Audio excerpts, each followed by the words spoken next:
Olá, bom dia para você, seja bem-vindo a essa edição. Nós chegamos ao vivo, naquele nosso horário de sempre, 8 horas 31 minutos, segundou.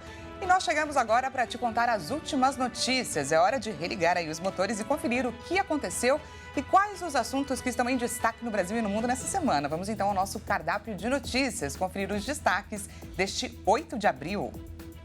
Após ameaças de Elon Musk, Alexandre de Moraes determina a investigação de bilionário e ordena que RedX, o antigo Twitter, não desobedeça decisões judiciais. Epidemia da dengue pode entrar na fase mais crítica nesta semana.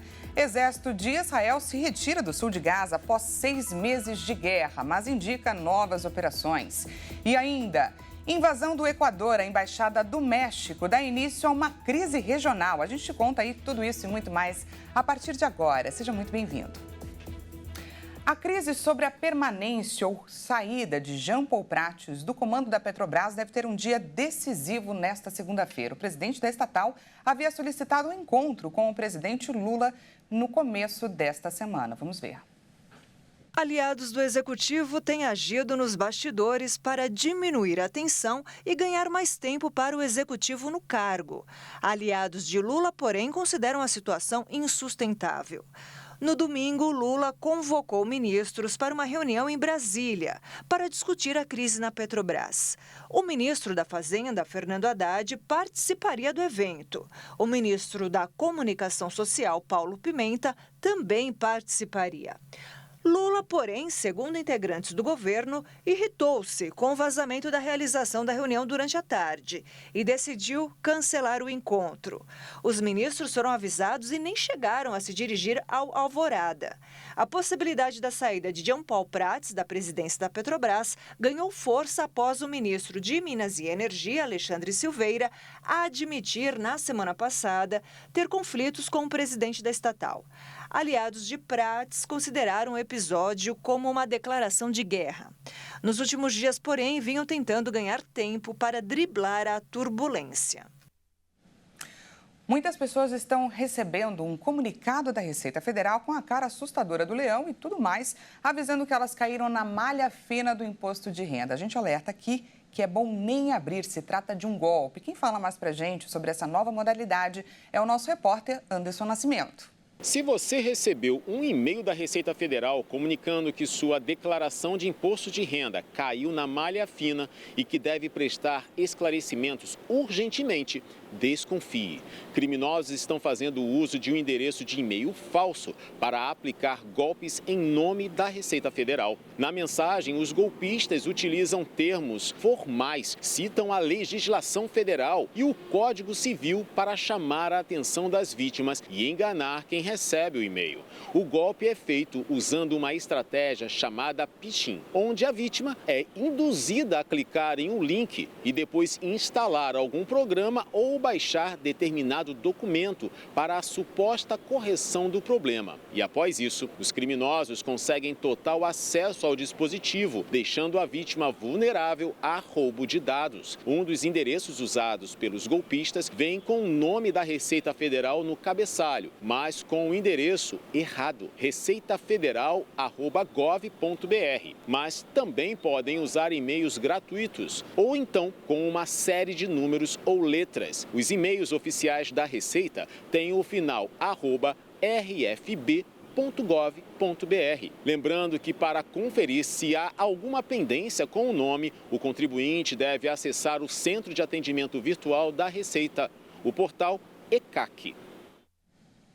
É bom realmente ficar atento e saber tudo o que acontece, quais são as novas possibilidades de golpe, e a gente alerta aqui no Jornal da Hit.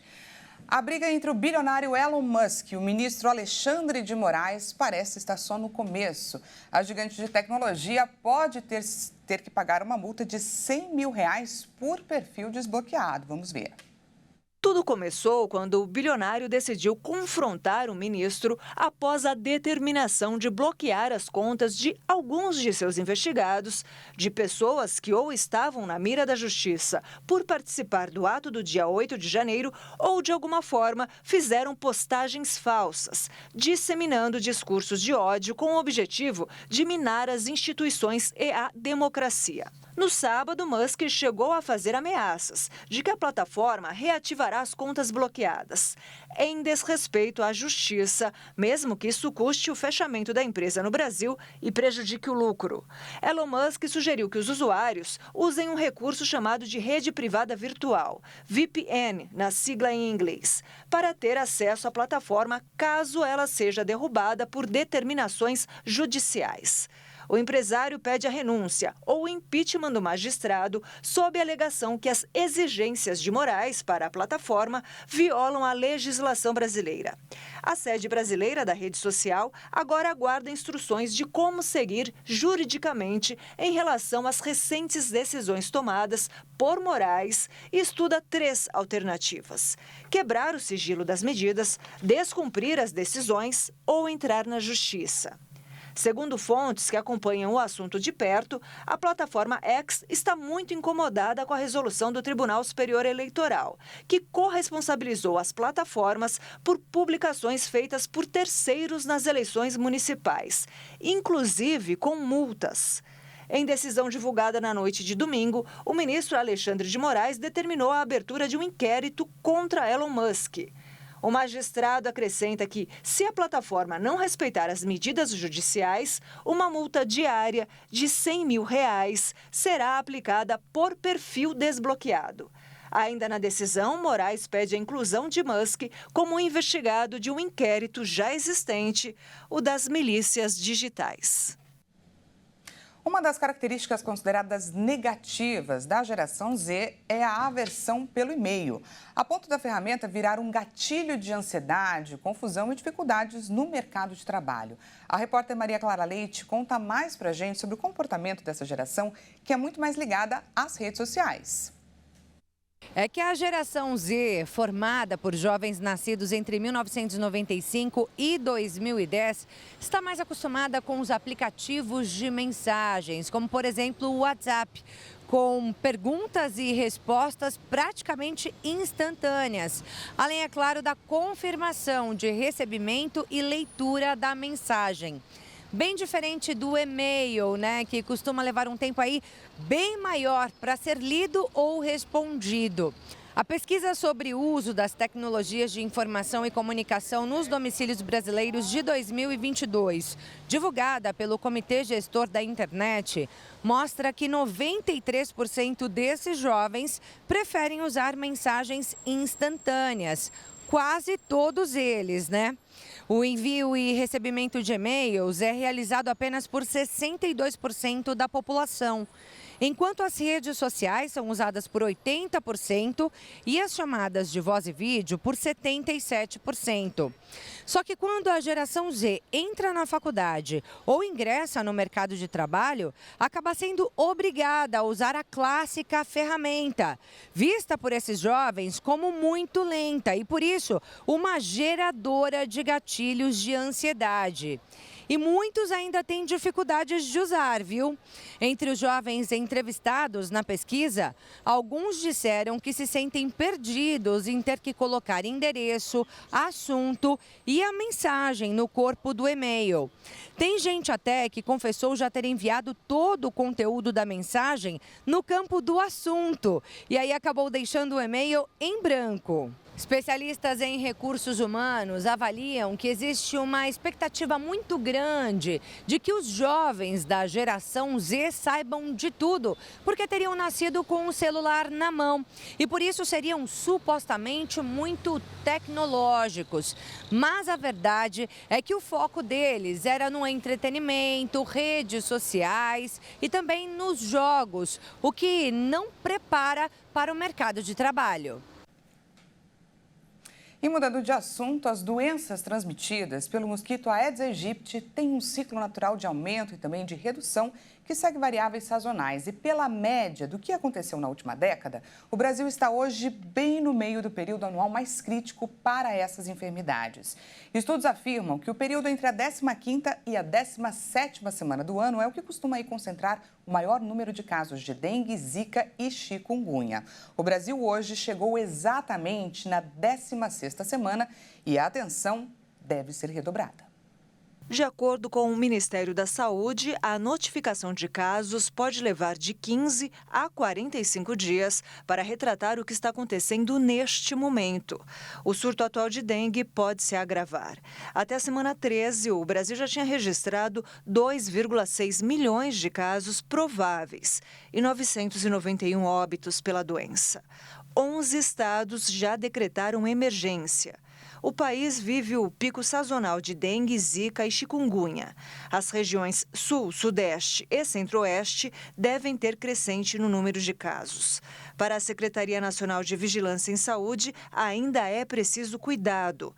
Embora 8 estados tenham apresentado tendência de queda consolidada no número de registros da doença, é cedo ainda para dizer que o país caminha para a diminuição significativa das infecções. Desde o ano passado, em parte por conta de fatores climáticos, como ondas de calor e distribuição de chuvas, a situação está se agravando para as arboviroses. E a dengue também causa preocupação para os nossos hermanos. Em meio à epidemia de dengue, com 129 mortes confirmadas, os argentinos buscam alternativas para driblar a falta de repelentes. A Argentina vive sua pior epidemia de dengue, com 129 mortes confirmadas desde o início do ano. Para piorar a situação, repelentes estão em falta, levando os argentinos a buscarem alternativas cada vez mais populares, como misturas de baunilha ou shampoo barato, para afastar o mosquito transmissor da doença. São caseiros, todos caseiros, porque eu não consegui encontrar off, então fiz de uma forma ou de outra. Tento não sair muito, vou do trabalho para minha casa e de minha casa para o trabalho. Não levo meu neto ao parque para não ficar na grama, mas ainda assim peguei a doença. Comecei com muita dor de cabeça, muita dor no corpo. E depois, nos últimos dias, com ardência nos olhos, sem apetite. Acho que comi pela última vez na quarta-feira, porque não tenho apetite. Então sim, muita dor no corpo. Comi a última vez el miércoles, porque estou inapetente. Así que nada, hay mucho dolor de cuerpo. El que mata los mosquitos, el aerosol. Paguei 2.800 pesos pelo repelente de mosquitos para casa, e isso é bem caro. Em comparação com o que eu pagava antes, é muito caro. É bastante. Com o que estava pagando antes, é muito. Áreas públicas como parques têm recebido doses de inseticida, popularmente conhecido no Brasil como fumacê. O presidente argentino Javier Milei, cuja bandeira é a redução ao mínimo do papel do Estado, decidiu intervir e eliminou por um mês as travas à importação de repelentes, com o que espera que o mercado se regule. O país ocupa o 3º lugar em casos de dengue na América Latina, atrás de Paraguai e Brasil, líder no ranking. A secretária do Tesouro dos Estados Unidos, Janet Yellen, e o primeiro-ministro chinês, Li Qiang, expressaram neste domingo o desejo por fortalecer o diálogo. Pois é, na fala ela deixou claro que as relações entre Estados Unidos e China só podem progredir por meio da conversa. Li Qiang respondeu que a China espera sinceramente que os dois países sejam parceiros, não rivais. Os dois países concordaram em discutir o crescimento equilibrado e abordaram as preocupações dos Estados Unidos sobre o apoio do governo chinês às suas indústrias, o que permite que elas aumentem a produção e inundem o mercado de exportação, causando a queda dos preços internacionais. Washington está particularmente preocupado com esse fenômeno, chamado de excesso de capacidade em 9 setores, como carros elétricos e energia solar. A viagem de Yellen é a 2ª visita à China em menos de um ano. Yellen disse que ambos os países têm o dever de gerenciar de forma responsável o complexo relacionamento e demonstrar liderança no enfrentamento dos desafios globais. No sábado, ela anunciou que os Estados Unidos e a China iniciarão conversas no âmbito de um grupo de trabalho existente sobre cooperação contra a lavagem de dinheiro para reduzir o financiamento do narcotráfico. E veja a seguir, exército de Israel se retira do sul de Gaza após 6 meses de guerra, mas indica novas operações. E ainda, invasão do Equador, a Embaixada do México dá início a uma crise regional. A gente volta já já, portanto, não perca.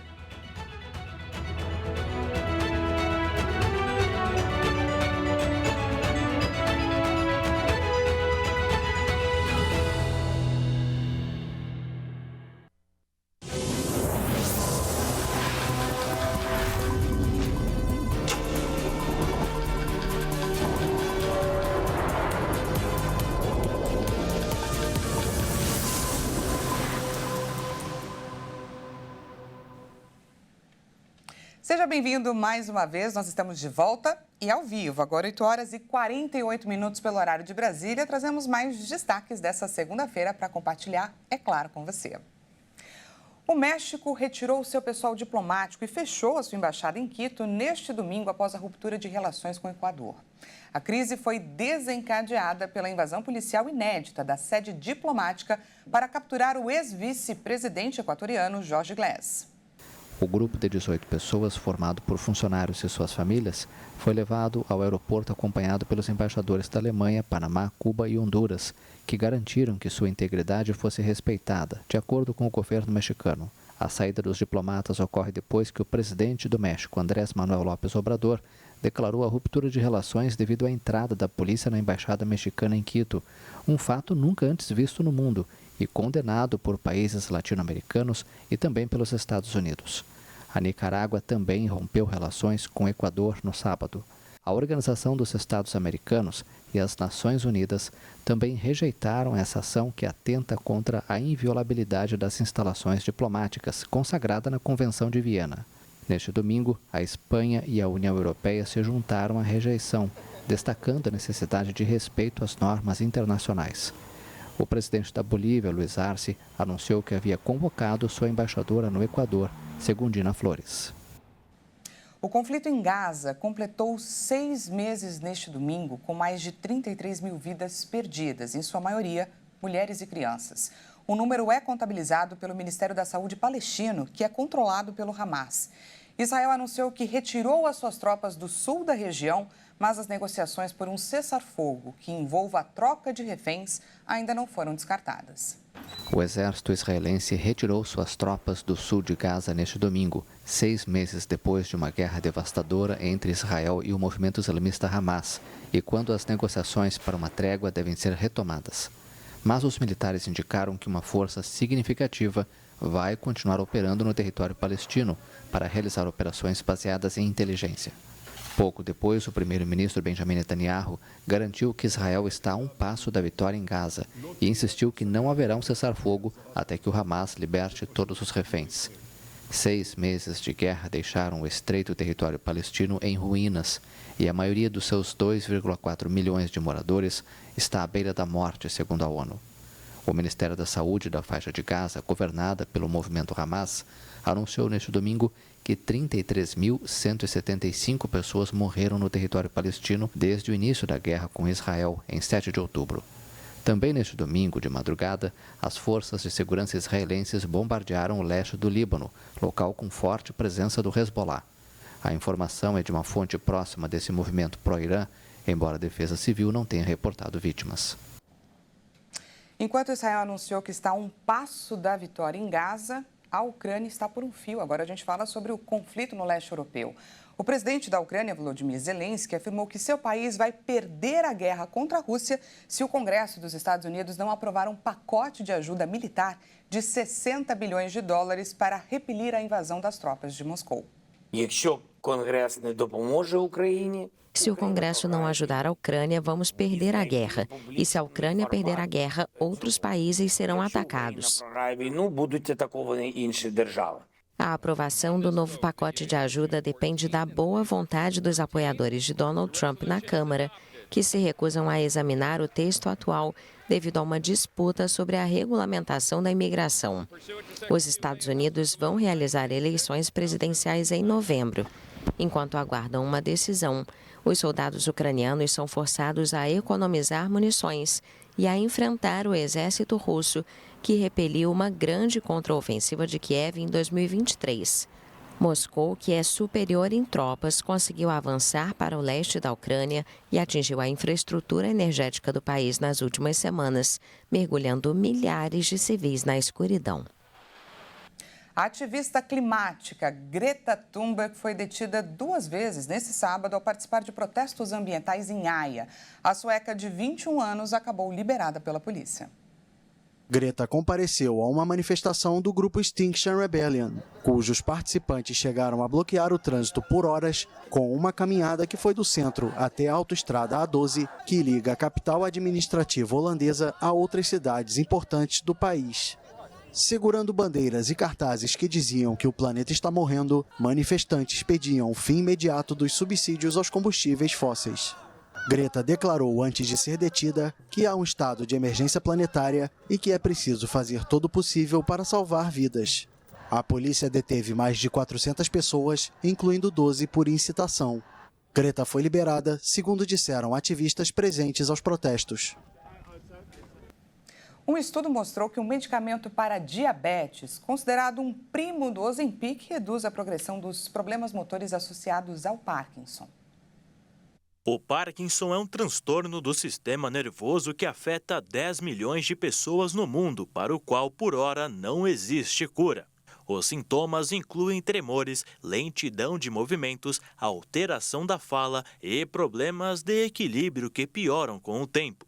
Mas agora, talvez, um novo medicamento usado para o controle da diabetes, como o famoso Ozempic, podem auxiliar nesse transtorno. Os pesquisadores exploraram alguns medicamentos chamados agonistas do receptor GLP-1, que imitam um hormônio intestinal e são utilizados no tratamento da diabetes e da obesidade. Até agora, os testes de benefícios clínicos em pacientes tinham sido limitados e os primeiros estudos não foram conclusivos. No novo trabalho, 156 pacientes com Parkinson em fase inicial foram incluídos em um ensaio na França para receber um medicamento ou um placebo. Ao longo de um ano, a incapacidade motora do grupo que recebeu o tratamento, que é administrado em forma de injeção, não piorou em comparação com o que foi tratado com placebo. Segundo o estudo, o efeito foi modesto e apenas observado quando avaliado por profissionais que os obrigaram a realizar tarefas como caminhar, levantar e mover as mãos. O medicamento provocou efeitos secundários gastrointestinais como náuseas, vômitos e refluxo. Muitos pacientes também perderam peso. De um ponto de vista prático, as diferenças nos resultados dos pacientes não eram clinicamente significativas, mas estatisticamente e em comparação com outros estudos, este tipo de diferença deveria chamar nosso interesse e atenção. Segundo os cientistas que realizaram a pesquisa, é provável que, a partir desse momento, aumentem as discussões sobre esse tema e se realmente existe um limite de neuroproteção. Dessa forma, entenderiam melhor se os medicamentos para diabetes auxiliariam de alguma forma contra o Parkinson. O cartunista e escritor Ziraldo faleceu neste sábado aos 91 anos de idade por causas naturais. No velório, que aconteceu ontem no Museu de Arte Moderna, no Rio de Janeiro, amigos, familiares e fãs se despediram do artista. A cerimônia foi aberta ao público. Ele tinha o senso de responsabilidade dele, não era exatamente porque ele tinha poder, mas por causa que ele tinha desejo, um desejo violento de fazer diferença na vida das pessoas, para o bem, sabe? Então eu acho que esse desejo guiou a vida dele o tempo todo. Ziraldo fez um trabalho durante décadas, 50 anos de literatura para crianças e jovens, e esse legado é eterno. A gente fala que Ziraldo se despediu ontem para mudar de cenário. O cartunista e escritor morreu no sábado aos 91 anos. Ziraldo foi o criador do personagem Menino Maluquinho e de outras obras infantis que fizeram grande sucesso. Ziraldo foi um dos fundadores, na década de 60, do jornal O Pasquim, um dos principais veículos a combater a ditadura militar no Brasil. O cartunista foi preso e levado para o Forte de Copacabana após a edição do Ato Institucional número 5, em dezembro de 1968, por ser considerado um elemento perigoso. Ziraldo parou de produzir textos e desenhos em setembro de 2018, quando sofreu um acidente vascular cerebral. E antes de encerrar essa edição, vamos juntinhos dar uma volta com a tecnologia. Vamos agora ver de cima o mais famoso cruzamento do mundo, que fica em Shibuya, no Japão. Pelas imagens, imagino que já dá para você perceber o motivo de ser o maior cruzamento do mundo. Olha só, gente, o tanto de gente, de pessoas atravessando. O farol acabou de abrir e olha quantas pessoas estão passando por essa rua com direito aí à faixa de pedestres transversal, algo que não é nada comum aqui no Brasil. Eu gostaria também de chamar a atenção para que vocês reparem como as beiradas da calçada não ficam vazias em nenhum momento. Vale destacar, gente, que são quase 9 horas da noite por lá, agora 8 horas e 56 minutos, já que no fuso a gente tem aí uma diferença de 12 horas com o Japão. E é com essas imagens que a gente encerra o Jornal de hoje. Essa edição fica por aqui. Muito obrigada pela sua companhia, uma excelente segunda-feira para você e até mais.